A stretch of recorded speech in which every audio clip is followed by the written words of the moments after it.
எல்லாருக்கும் வணக்கம். இன்னைக்கு நம்மளோட குமரி கோஸ்டல் கிச்சன்ல 3 ஃப்ளேவர்ல கசாட்டா ஐஸ்கிரீம் எப்படி பண்றதுன்னு பார்க்கலாம். ஒரு பவுல்ல 600 ml அளவுக்கு ஃப்ரெஷ் க்ரீம் எடுத்து இது நல்லா திக்கான க்ரீம் மாதிரி வர்றது வரைக்கும் பீட் பண்ணிக்கோங்க. ஹேண்ட் பீட்டர் வச்சு நீங்க பீட் பண்ணீங்கன்னா ரொம்ப டைம் ஆகும், அதாவது கிட்டத்தட்ட ஒரு 10 நிமிஷம் ஆகும். இப்போ பாருங்க, இது நல்லா திக்காயிடுச்சு. இதோட 300 ml அளவுக்கு கண்டென்ஸ்ட் மில்க் சேர்த்து மிக்ஸ் பண்ணி விட்டுக்கோங்க. நீங்கள் ஃப்ரெஷ் க்ரீம் எந்த அளவில் எடுக்கிறீங்களோ அந்த அளவில் பாதி அளவுக்கு கண்டென்ஸ்ட் மில்க் சேர்த்துக்கோங்க. இப்போ இதையும் நல்லா மிக்ஸ் பண்ணி விட்டுக்கலாம்.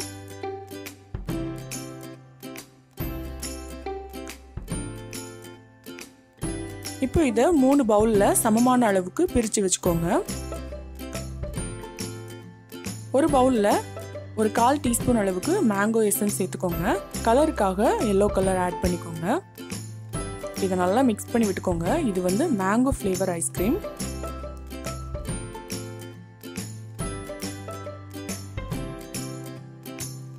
இப்போ இன்னொரு பவுலில் 1/2 கப் அளவுக்கு கோகோ பவுடர் சேர்த்து மிக்ஸ் பண்ணுங்க. இது வந்து சாக்லேட் ஐஸ்கிரீம்.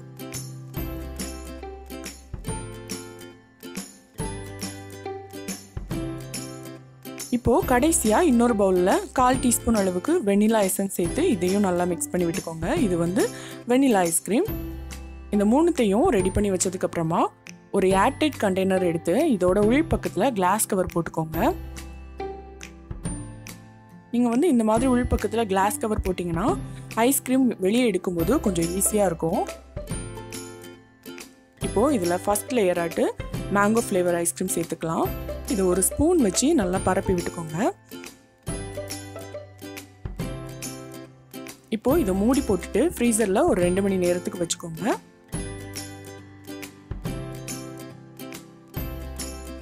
இப்போ இதுல சாக்லேட் ஃப்ளேவர் ஐஸ்கிரீம் சேர்த்துட்டு ஒரு ஸ்பூன் வச்சு பரப்பி விட்டுக்கோங்க.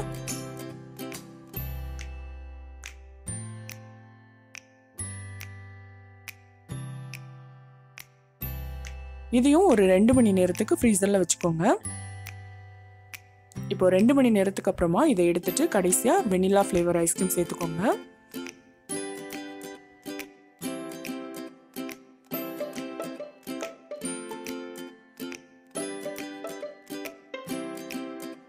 இதை மூடி போட்டுட்டு ஒரு 6 மணி நேரத்துக்கு ஃப்ரீசர்ல வச்சுக்கோங்க. இப்போ பாருங்க, 6 மணி நேரம் ஆயிடுச்சு. ஐஸ்கிரீம் நல்லா ஃப்ரீஸ் ஆயிருக்கு. இந்த பாக்ஸை அப்படியே திருப்பி விட்டுக்கோங்க. திருப்பிட்டு இந்த மாதிரி நீங்கள் மேல் பக்கத்தில் தட்டுனீங்கன்னா போதும், ஐஸ்கிரீம் அப்படியே முழுசாக கீழே வந்துடும். இப்போ இதில் இருக்கிற அந்த கிளாஸ் கவரை ரிமூவ் பண்ணிக்கோங்க.